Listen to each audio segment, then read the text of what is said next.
kwigenekerezo rya mbere ndamukiza ibihumbi 2026 yeni cyubahiro Varisito ndayishimiye umukuru w'igihugu cyacu ciza c'u Burundi yakiriye abubahwa batatu bakaba bari baje bava mu bihugu bitatu bitandukanye.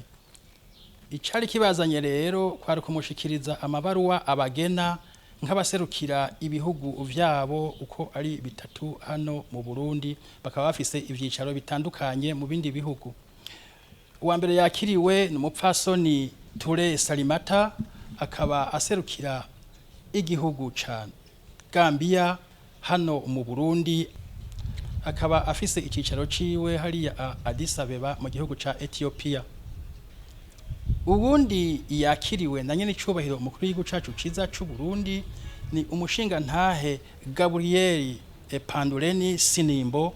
Uwo nawe akaba ava mu gihugu ca Namibia, akaba nyene aje guserukira igihugu ca Namibia mu gihugu c'u Burundi, akaba afise icicaro ciwe nawe nyene hariya Dar es Salaam mu gihugu ca Tanzania. Abo baje guserukira ibihugu vyabo hano mu Burundi bahuriye ku bitari bike, na cane cane ico gukeza nyene icubahiro umukuru w'igihugu cacu ciza c'u Burundi ku mabanga aherutse gushingwa iyo kuyobora umuryango w'ubumwe bwa Afrika. Ariko umwe ukwiwe yagiye arashikiriza uko avyiyumvira, uko abona imigenderanire y'igihugu ciwe n'u Burundi yobandanya igenda.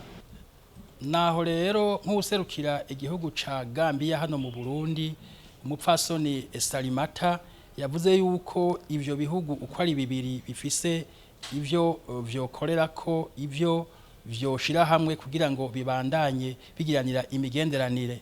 Yavuze ati nk'u Burundi turaze yuko ari igihugu cimbura ikawa, kikimbura icayi, ati abanyagambia nabo n'abantu bakunda icayi kandi bakabakunda nakawa, ati nticobuza rero yuko nk'u Burundi bushorera ivyo bitegwa hariya mu gihugu ca Gambia.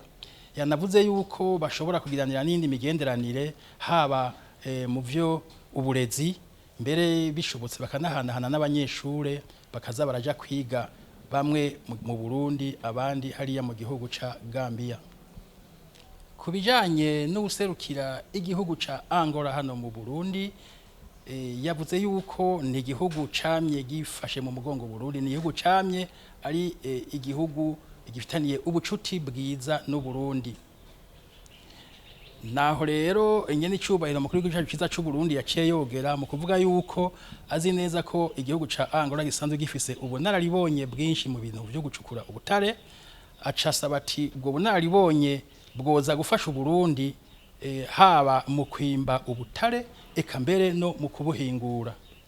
Kubw'userukira igihugu ca Namibia mu Burundi nawe yavuze ati Uburundi na Namibia ni ibihugu bisanzwe vyaragiraniye amasezerano y'imigenderanire, ati rero ubu uhageze yuko ayo masezerano twoya vyaza umwimbu gusumba uko vyahora. Ari naco gituma yaciye asaba yuko hoba umugwi uhuriramwo abahinga b'Abarundi n'abahinga b'Abanyanamibia.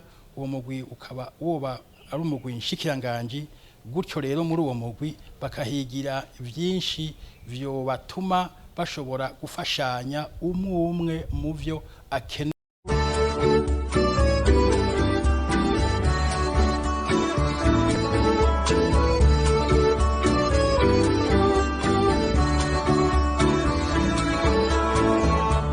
Burundi bwacu gahugu keza, sagwa mahoro mubawe, abana bawe bose wavyaye, utekanirwe utunganirwe.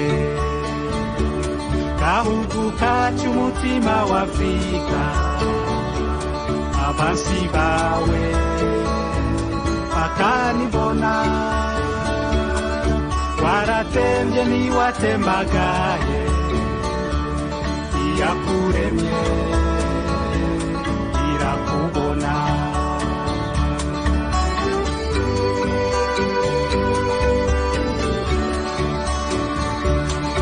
Katika teretswe n'Imana kadahenurwa,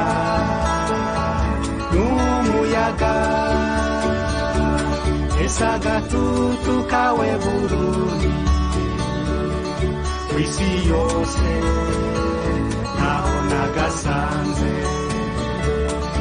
mu gitondo izuba riserutse ubwiza bwawe